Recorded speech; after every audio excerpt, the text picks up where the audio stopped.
was familiar from being in the Air Force with the concept of UFOs and the fact that many pilots had seen these kinds of things, so it wasn't something that I thought was non-existent, but I never personally had any experience with anything like that, and certainly was the kind of person that didn't jump to conclusions about anything without going through the scientific process and having, good evidence. So we were in among quite a few tall trees, and we walked the path where the sky behind some trees was exposed, and sitting right there, just motionless, was a bright round object. It just blew my mind. And that is a foretaste of this episode of the Planetary Makeover Show. In response to the heartfelt voices of an awakening humanity, we have evidence that divine help is at hand to work with us to create a hopeful future. Welcome. Have you seen the star-like object that people are calling the new Star of Bethlehem? Hello, I'm David Mynott, your host, and I'm about to show you documentary information that claims that this new star-like luminary that's all over YouTube and the web is actually the herald of a new appearance to the modern world of a great divine being. A repeat on an even larger scale of the birth of Jesus 2,000 years ago. Now, a growing number of people are calling this the greatest event in human history. And I think at this time we could use some wise guidance to help steer us through the choppy waters, to mix my metaphors, of all these great upheavals occurring today, whether they be economic, political, religious, or, on a more positive note, the people finding their voice and throughout the world crying out for, and in some cases dying, to make a stand for peace, justice, and freedom. This show has always maintained that divine assistance is already here and about to be revealed to the entire world. Now, in fairness, we know that the return of a great divine teacher and guide has been predicted by all the world's great religions for thousands of years. For example, of course, the Christians expect the Christ, the Jews are looking for the Messiah, the Muslims are looking for the Messiah as well, or the Imam Mahdi, depending on their sect. The Hindus are looking for the Kalki avatar, or Krishna, and while the Buddhists are awaiting Maitreya. I want to show you some footage from the documentary producer Frances Oman from her new project called Countdown to Now, a quantum leap for planet Earth, that delves into these facts that we've been talking about that point to a great paradigm shift of human consciousness, which is happening simultaneously with the appearance of UFOs, crop circles, and all these upheavals, both large and small, great and problematic, around the world. Frances, in this documentary and project, set out to find out if the assertions made by author, artist, and esotericist Benjamin Creme were true. And he's been telling this story, or had been telling this story, for nearly half a century. But now, here, you can hear from Frances and Benjamin Creme and others who've been talking about this phenomena for decades. Remember, too, we at Planetary Makeover are only here to present this information for your consideration. We're not here to attempt to convince you of anything. If, however, this information has the ring of truth, feel free to delve into it further. So fasten your seatbelts. Here we go.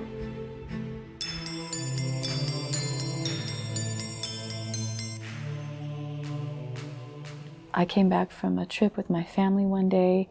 At midnight, we pulled into our street and parked our car. And as I got out of the car, I realized there was this unbelievably bright object hovering, it seemed, above my street. It didn't really look like a star because it felt like it was too close. It felt like it was just, you could just reach up and just touch it. It was so close. And I didn't realize until the next night that I was looking at the star. It came back. And it didn't move. All the other objects in the sky were making their path across the sky, but it stayed stationary. It just looked like it was hovering, literally perfectly stationary above my street. And I took film of it. I actually pulled in with my zoom, and you could see that there was a color around the outside of it. And it was so clear to me that it was not a normal star. And it really felt to me as though it had responded to me, and that it was a sign of hope for all of us. And I kept thinking, I wonder who else could see this, and who else is watching this too. People recognizing what's happening on our planet, and that we have help. We have help from within and on our planet, and from these visitors that are coming to help us.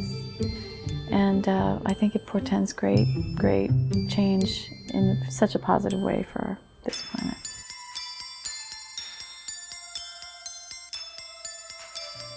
Just before Christmas on December 12, 2008, the media of the world received a press release sent from Benjamin Creme, the editor of Share International magazine. It said that in the very near future, people could witness, day or night, a large star-like luminary which doesn't stay put. Creme asserts that it has been manifested in a similar way only once before, at the birth of Jesus. Could humanity's great crises have brought forth spiritual help as it did in Bethlehem? Thousands of YouTube videos of this new, inexplicable star started to show up on YouTube shortly after the Share International press release. And they keep showing up in the sky and online. It appears inside of Earth's atmosphere. It can move, spin, pulsate, and blink. It can change size and shape. It can be round, diamond, or hexagonal.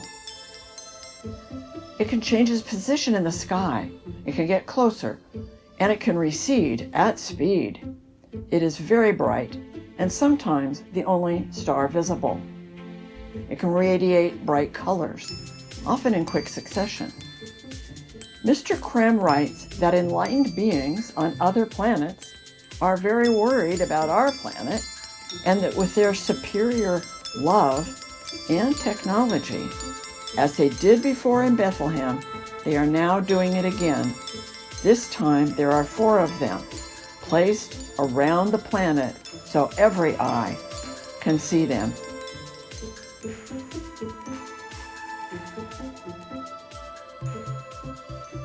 So, going back to UFOs, and this will start tying in Benjamin Creme and Share International. For the last couple of years, there have been thousands of sightings, so we're kind of getting back to the UFOs. Yes. And more current, there's been thousands of sightings of a star-like luminary which moves and shapes color. What can you tell us about this phenomenon? I know there's plenty of pictures in your documentary. So when this announcement was made, as soon as that happened, this phenomenon began occurring. And it's wonderful that we have YouTube now, because every time someone saw something, people who'd never heard of Benjamin Creme or Share International or this star-like luminary, people were photographing and saying, "What is this?" And things all over the world, some of the most recent being these beautiful spirals. The first spiral one, it was seen over Norway, and immediately the government came in. First of all, they asked the Russian military, did you have a misfired rocket? Because sometimes a misfired rocket spirals down. And they said, no, we didn't shoot any rockets.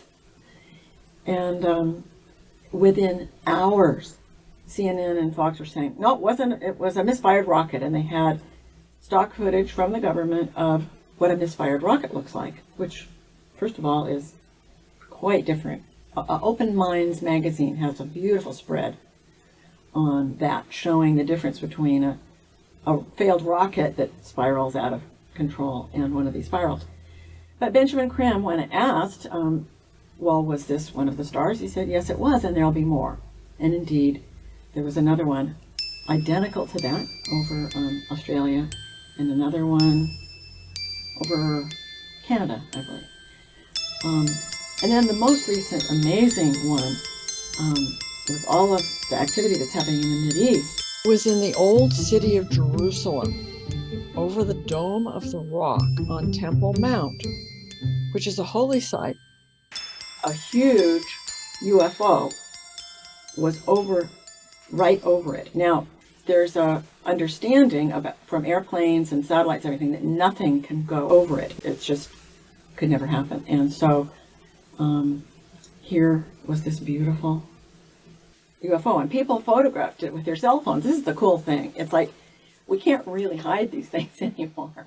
So everybody shot it, and at a certain point, this, whatever it was, shot up into the sky, all the way up and disappeared.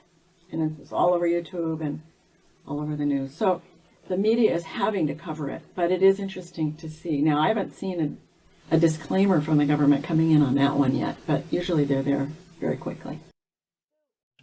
The beings coming in the so-called flying saucers, the UFOs, are 100% friendly, 100% on a powerful, deep, spiritual mission to help humanity, A, to avoid self-destruction through nuclear war, and B, to aid and guide in every way possible those who can respond to them and who are not afraid of them, who are friends, who are aware that they are friendly, have never harmed a soul on planet Earth, and yet have constructed against them, mainly, I have to say, by the American government and its agencies. Not necessarily by the American government, but by the agencies of the American administration. A series of lies, of innuendos, of blinds, which have made even the strongest awareness of and contact with UFOs such a nonsense to the majority that most people who have any kind of experience with the space brothers are too afraid or too embarrassed, too shy to do anything about it. And yet it is one of the great happenings in our life today that we are being helped in a great spiritual mission. About the star, and then what I happened? heard about the star, and then a couple of weeks later, I just happened to be talking to a friend about another subject. We were just visiting, and she said, oh, you know, I was looking out the window one night, and I saw this beautiful star. And I kept wondering, well, it's not a planet, it's not a star, it's too close. It's not a satellite, because they don't give out light, they would reflect it, but I don't know. So then I said, all of a sudden it sounded familiar. I'm like, star, that sounds. So then on my way home that night, we were driving down the highway, and I looked out the window and I saw this beautiful star. And I'm like, oh my gosh. I told my husband, look at that, that's the star. And so when I got home later, almost every night I'd look out and I'd look up and I'd see it, oh thank goodness. So I was talking to another friend on the phone one evening, and I told her about the star. So while we were talking, she goes outside, she says, I see it. Oh my goodness. It's got those beautiful rays shooting out from it. And I thought, it's not my glasses or the mirror, the window. It's really there. I said, yeah. She said, I haven't seen anything like that since Jesus. And I'm like, okay, that's beautiful. That's the star. So, but one evening I drove home and I got out of my car and I was looking for the star just for some consolation, and I didn't see it. I'm like, oh my gosh. So I walked to the door and I looked up and there it was. So it made me feel better. What did it look like? Well, it's just so bright and beautiful, and there's like rays shooting out from the points. There seems like there's about 7 or 8 points on it, and there's rays of light that shoot out from that. So that's been my experience with the star. And I talk to it sometimes. So thank you. I'm a person who's spent his life working with science and technology. Got degrees in science from Berkeley and systems analysis degree from the University, from the Air Force Institute of Technology. I spent some time in the Air Force. So I was familiar from being in the Air Force with the concept of UFOs and the fact that many pilots had seen these kinds of things. So it wasn't something that I thought was non-existent, but I never personally had any experience with anything like that, and certainly was the kind of person that didn't jump to conclusions about anything without going through the scientific process and having, good evidence. So we were in among quite a few tall trees, and we walked a path where the sky behind some trees was exposed, and sitting right there, just motionless, was a bright round object. It just blew my mind. I would say it looked, like maybe at the end of my hand, that big. And I remember thinking at the time, wow, this is really great. I've never seen anything like this in my life. My wife thought it to me, and we were talking about it a little bit. And and then I remember thinking, my goodness sakes, what a bright moonlight night it is. And then I realized later, we weren't even there on moonlight nights because it interferes with the sightings. The light that was making shadows cast from the trees everywhere and lit up the whole area was coming from this single bright object that was in the sky. So after that happened, we went home the next few days, and I just, told people about it. I thought it was pretty interesting, and then I just really kind of forgot about it for a while. And then around December, I'm with a group of people that sort of have an internet connection where they put out information that they're interested in that's in common. And something that came up there was a news release by a man who was named Benjamin Krem. And it said that there would be a star that would appear in the sky that could be seen both day and night. And then shortly after that, people started reporting that they were seeing something like that, and something that was bright and unusual.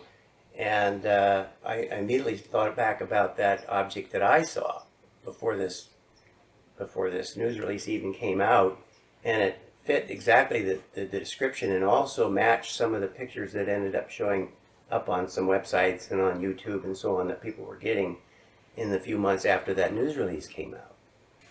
When I first saw this news release from the man Benjamin Krem pertaining to an illuminated object, a star, so to speak,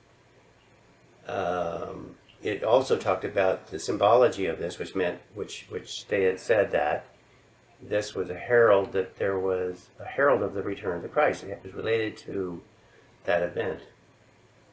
And I don't know, for some reason I instantly connected that with the Star of Bethlehem. And which we all know is a story about a star-like object that the wise men saw and actually followed. So it probably moved around a bit before it arrived at Bethlehem. So I think that caused my, it's caused me to hold that in possibility rather than to just immediately go darkly skeptical about it. And the fact that I saw such an object reinforced in my mind the possibility that this was worth holding in possibility and respecting it, and deserves some further investigation before drawing into conclusion.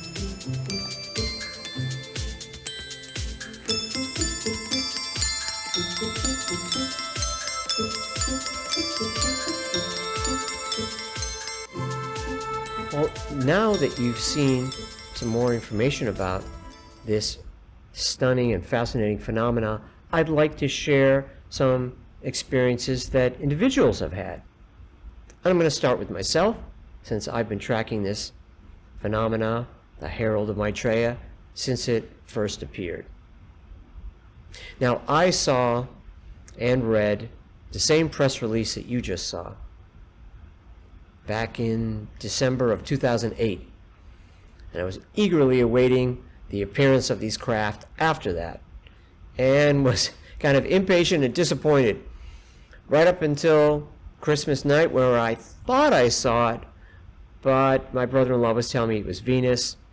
So once again, hopes were dashed, but I knew it was coming. So during the next week, I looked every night, and eventually there it was. And if you today haven't seen it yet and want to do likewise, all you need is a camera with a good, strong zoom lens and a tripod. Head outside and start scanning the skies. It's easy to pick out, believe it or not, because it's usually the brightest object in the sky. The moon sometimes isn't as bright, but usually it's brighter. And then there are the other stars and planets, which usually are pretty consistently not as bright as the star, which has sort of a mechanical blink to it. Another dead giveaway. So go ahead and check out all the luminaries in the sky, and soon you'll be able to discern which one is Maitreya's star. Now, we know, as you saw mentioned, there are 4 of them in the 4 corners of the earth so that everyone can see them. But I hear complaints from some people who I've told about it and want to see it themselves that they can't find it. I think this is often a case of getting them confused with the other planets, stars, or even the moon, and not knowing where to look. It takes a little patience sometimes and a cloudless night, but if you keep looking, trust me, you'll find it. Now we know that stars and planets have a fixed path that they cannot deviate from. They are, in the case of planets, millions of miles away. In the case of stars, billions of miles away. It's easy, in one sense, to discern this Herald of Maitreya because it's so much closer. It's in our atmosphere. I don't know the altitude, but it's brighter than the background objects, being the planets and stars. And it's following its own path. And anyone that's seen that can tell you, quickly, slowly, in a erratic fashion, it's moving across the sky. Here in Boston, Massachusetts, I haven't seen it jump around too much until I zoom in. If you're looking at it from a distance, it's hard to see that it's jiggling, but you can see it blinking often. And it makes its way across the sky slowly and disappears below the horizon. So if you see it, catch it as soon as you can, because as it moves towards the horizon line, it's moving away from you and getting smaller. And this, of course, as we alluded to earlier, is not unlike the Star of Bethlehem, which we also contend was a spacecraft and will be proven so in the near future. That was followed by the 3 wise men, and it brought them to the manger where the baby Jesus had just been born, which they knew was coming and wanted to be there to pay their respects. Now, one of the things I didn't say in my intro is that the Space Brothers have been visiting the Earth since time immemorial, and particularly in the last, say, 300,000 years, but we don't have any recordings from that time. So I thought that we would start with a copy of a fresco from the 15th century, which is John, the Apostle John, and a young student. And there seems to be a glowing object beaming a light from the upper left-hand corner at John's head. And conversely, on the other side, you see another disc-like object, which is shooting a beam off to the side of the image. There are many pictures like this throughout history. And this is one that I took a short while ago. And this is a still, obviously. And it does change shape and size while I'm taking the picture, which sometimes can be a little maddening because it will fade in and then fade out. And if I don't catch it at just the right moment, then all you see is a blur, or you see a gray object on a black background. And this is something that we see on a nightly basis practically over Boston, though not right now because it's pretty cloudy out there, so I won't be seeing them tonight. And it does change color. It does get larger and smaller. It changes shape. As I said, sometimes while you're taking the picture, which can be pretty humorous. And they also say that the occupants are telepathic. And so if you ask them to make an appearance, who knows, maybe they'll show up. They're not at our beck and call, but it doesn't hurt to ask. And when you do see them, to ask them, could they possibly sit still for a moment? Because I have a heck of a time capturing these images, and this is only one of several, but the others weren't quite up to snuff. So we just have to, catch that tiger by a tail and just hang on for dear life when we're taking these pictures. And this, the audience might want to bear in mind, is the underside of a huge craft that we're seeing. And if you're wondering why it's not perfectly clear, remember, these craft are composed of etheric matter. And even what you're seeing here is not really their quote unquote natural state. They have to work just to show us this much. And so that's why they seem a bit fuzzy, because they're sort of in the world, but not of it. And this is one that I see over Boston too. And that shape you saw before over Boston, sometimes it'll change into that. And then other times it will change into a circular light that has like a point of light jutting out on all four corners. And I think you may see one of those later on in a collage. Oh, yep. And as a matter of fact, here it is.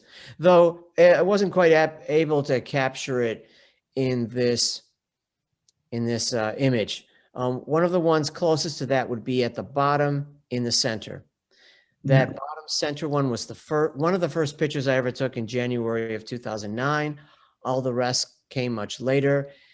And all these different shapes are what we've seen over Boston. And the pentagon shape, I've seen it go from that to the round shape you see beside it during the same photo session, just seconds apart. And once again, you have to be patient. Maybe with the telepathy, they know that I love science fiction and associated with space. From the time I was little, I went nuts over Star Trek and Lost in Space and all the rest of them. And maybe that's why I was given such opportunities to see the star over Boston again and again, because we have friends who also have studied this material who would like to see it, but don't see it quite as often. Of course, part of the problem, as I've stated, is that it can show up on the western, northwestern, eastern, southern sky just before nightfall. And if you don't catch it within that hour or two, you can't see it. Before then, the sun is too bright, and after that, it's gone below the horizon line. Though there is one, though it's not in this collage, that I took probably around 5:30, and you can see the sky is still blue behind it. Now, the other night, I wanted to take some pictures for this show. I already knew where to find the star, and I went to zoom in on it, but, and you may have this problem sometimes too, it was blinking on and off, disappearing, reappearing, where if you're trying to photograph a celestial object at night, makes it much more difficult. So I asked quietly if they'd stop the blinking so I could zoom in more easily, and within a minute they did. People have discovered this all over the planet, that these craft are responsive to thought. We don't have them at the end of a string. We can't make them show up or disappear upon command. You take your chances that way, but you can always try.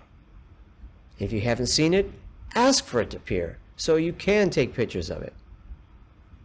So, bearing that in mind, let's go on to somebody else's experience. And for that, I want to return to our producer, Frances Oman, who I convinced to be on the show, finally, and she's going to tell us a little bit more about documentary she's working on and her own experiences, and with others, concerning the craft. Thank you, David. Thanks for inviting me. I don't often get a chance to tell some of my very personal experiences about things that I do documentaries about. So this is kind of off the record and out of school. As a documentary producer, I've written many, many articles and produced various documentaries. And in the process, I'm a rigorous fact checker. And there's a lot of things that I shot and made notes about that never made it into a documentary, because you really need a burden of proof, at least two sources who say we were both somewhere and we saw this happen.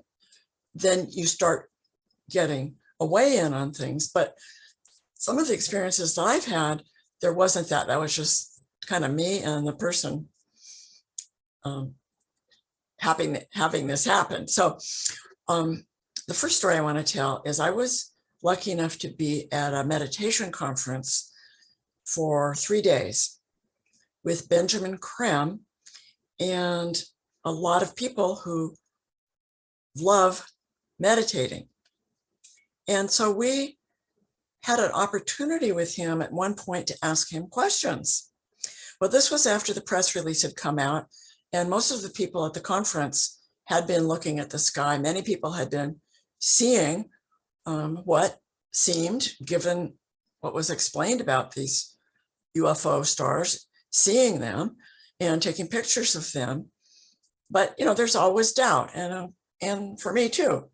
So one of the people asked Mr. Krem, do you think you could ask the space brothers and sisters to guide one of those 4 UFOs over our head? Because as Benjamin Krem explained, there's 4 UFOs and they are in each hemisphere so that people, wherever they are in the world, anybody can see them. So would they be so kind as to give us a flyby? And he said, I think not, but I'll try. So when the meditation was over that night, it was about midnight, and we poured out into the beautiful Marin County hills with all the wonderful fresh smells of the grasses and trees. But we were looking up, and everybody was watching the sky.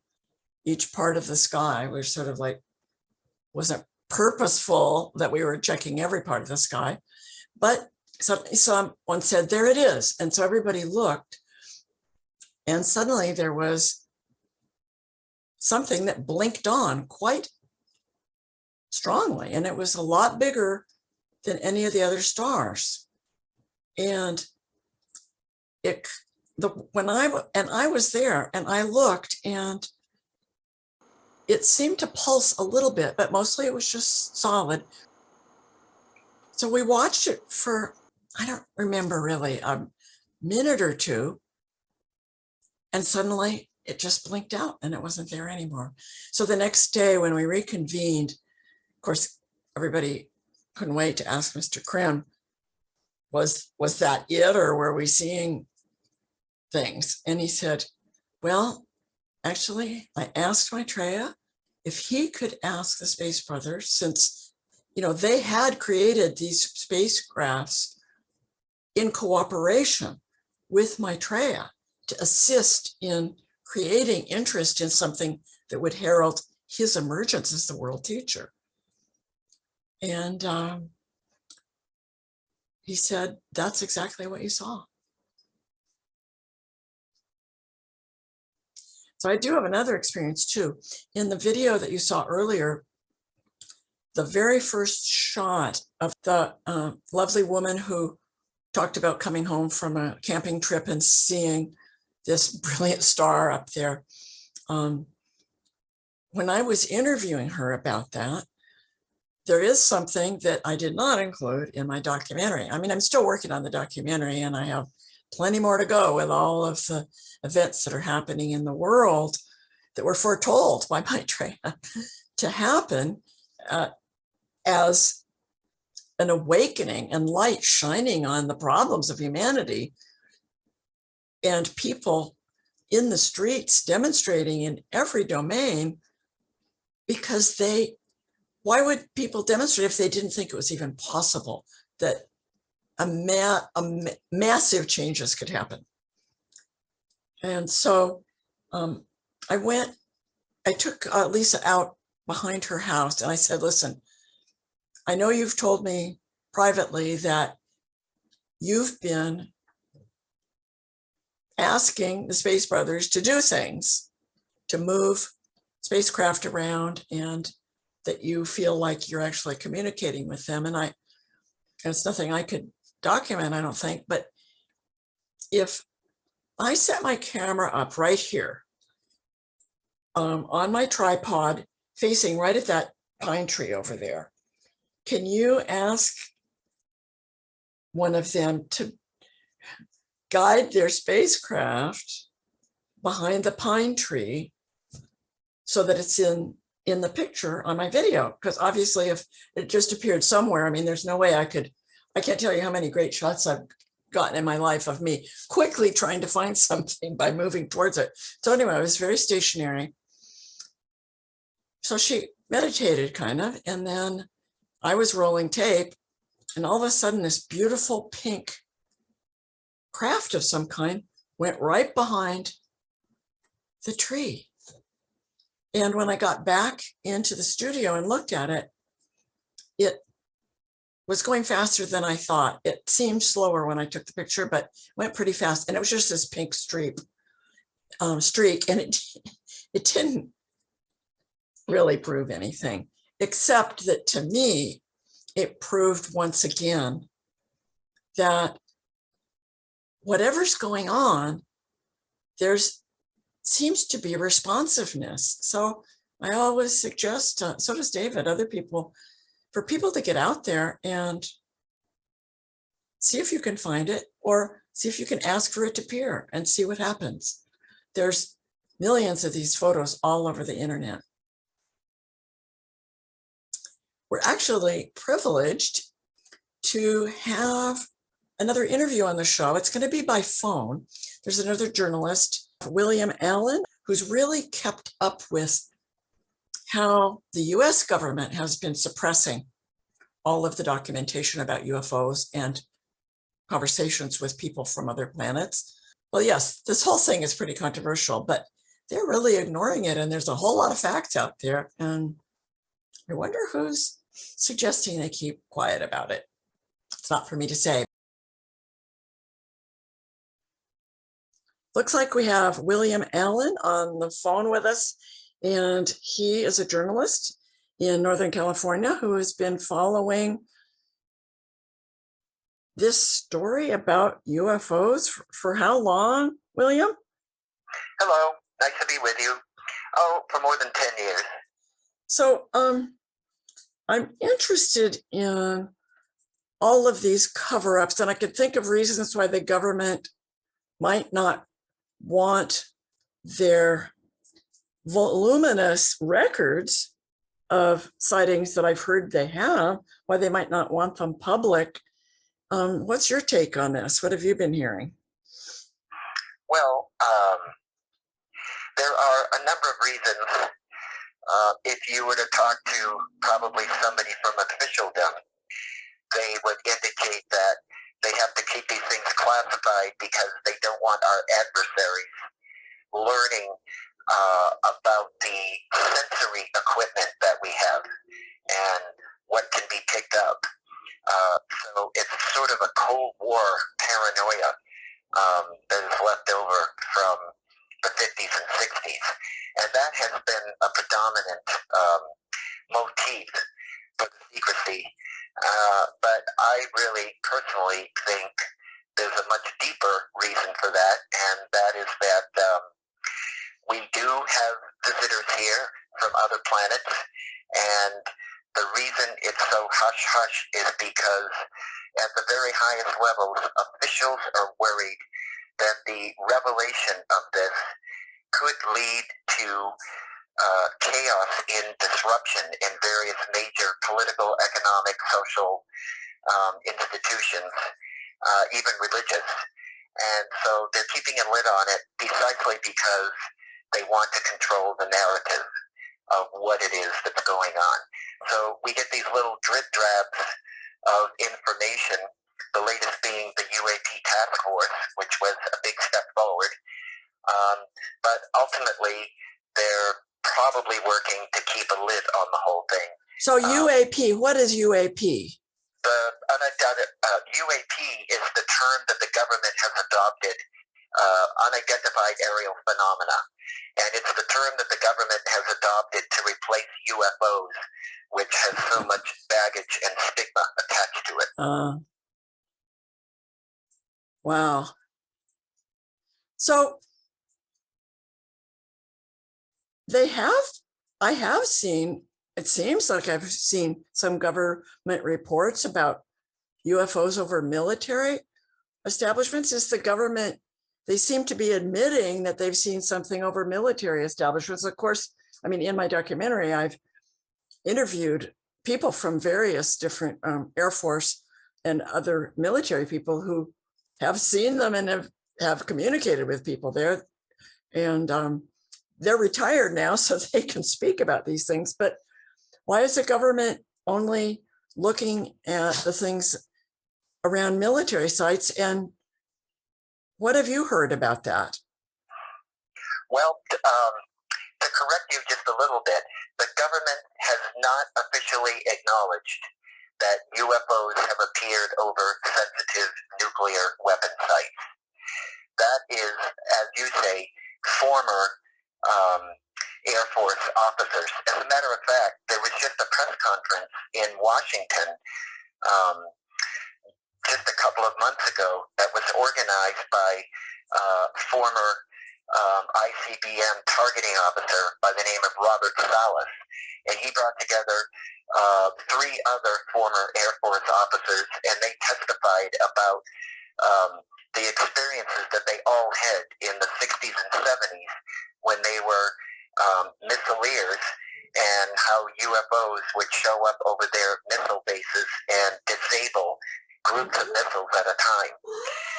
But in terms of the government acknowledging those particular incidents, they have not. And that was one of the reasons Salas held that press conference, because last June, a special task force that was set up called the Unidentified Aerial Phenomena Task Force released what was called its preliminary assessment. There was an unclassified version. It was about 4 pages long, and it basically raised more questions than it answered. But there was no mention in it of incursions over nuclear weapon sites. However, that was the declassified version. The Congress, certain members of like the Intelligence Committee, the Armed Services Committee, Homeland Security Committees, things like that, they were given a classified briefing, and depending on who you read, it was either 17 or 70 pages long. Plus, they got to see videos of UFOs that have still not been declassified and released for public viewing. So there's a lot of very, very high-powered sort of turf wars going on right now within the military intelligence complex and the Congress over just how much information can be released. So it's interesting to see how all this is going to play out. In fact, if I may point out, just yesterday, the National Defense Authorization Act, the military funding bill, was passed. It a bipartisan provision in it to establish a completely no UFO research agency that will report to Congress every 6 months and also have public reports. Wow. And that's a big step forward. Yeah. However, it was a watered-down version of one that Senator Kirsten Gillibrand sponsored, which called for bringing in outside scientists and academics and other scientific organizations that study UFOs and make them part of the team. But that didn't make it into the bill. So for the time being, the whole thing is still under the purview of the military intelligence bureaucracy, which a lot of people are not happy about.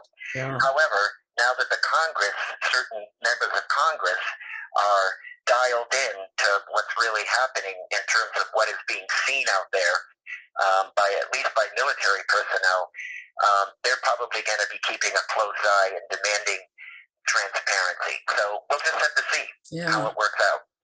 Well, thank you so much, William. Most people haven't heard what it is that you're talking about, and it's important for people to know this.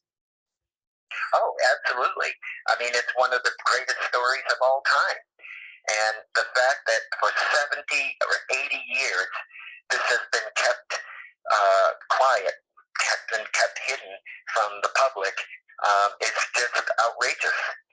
You know, it has to do with the nature of our solar system and the nature of our universe and life in the universe and, going beyond colloquialisms and recognizing that we are not alone.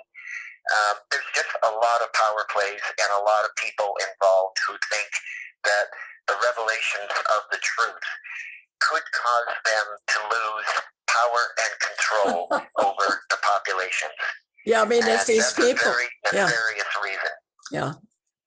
I mean, if these people, what's so funny is that if the government's worried that people are going to be scared, I mean, if we are having visitations from other planets, if it was something to be afraid of, they surely would have done something scary.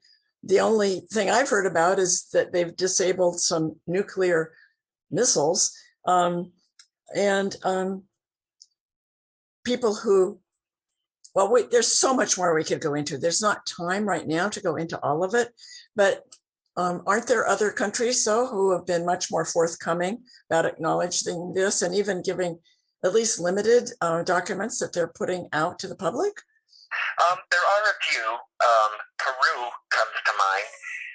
The Peruvian Air Force released what documentation they have on the Air Force's encounters, and I believe they set up a special agency, which is a sort of partnership between civilians and the military.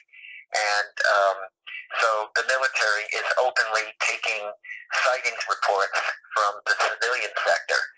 And I don't know what the government is doing with them, but they are a lot more transparent. Yeah. And several years ago, the French government commissioned a special report where former Air Force generals and some scientists got together and looked over the data, and they released what was called the Cometa report, in which they said that the phenomenon is definitely real and has no explanations, and we need further study of it. Yeah. And then the British Ministry of Defense claimed that they have released all all of their UFO files to the National Archives. However, there are some very significant incidents whose files were conspicuously absent from that tranche. In particular, the famous Rendlesham incident of December 1980, where some UFOs were buzzing around an Air Force base in England, a U.S. Air Force base that had nuclear weapons at it. And those files didn't make it for some particular reason. So, in investigating a lot of incidents and in reading a lot of journals and keeping up with any news that comes out about UFOs, the government has said some pretty funny things about it. I know that when Carter came to office and later when Clinton came to office, they both asked to see the records. This is documented fact. It is in my documentary. They both asked to see the records about UFOs and if there were any space visitors or anything. And they were told by the CIA, which at the time George Bush was the head of, that he was not, neither of those presidents were allowed to see it. So that's pretty startling. For somebody to just step forward and reveal, the historical truth and evidence, but that is so far not happening. This is fascinating. We could go on, and maybe we can do some more work together about this, but thank you very much for your time. And we hope to keep connected as I dig into continuing on Countdown to Now, Quantum Leap for Planet Earth, which is really linking all of these stories together as, could it be? Is it possible? And probably the very best book on all of this is Benjamin Crem's The Gathering of the Forces of Light. Great. Thank you so much. Okay. And if I may make one suggestion to your listening audience, and that is watch the skies. Yeah.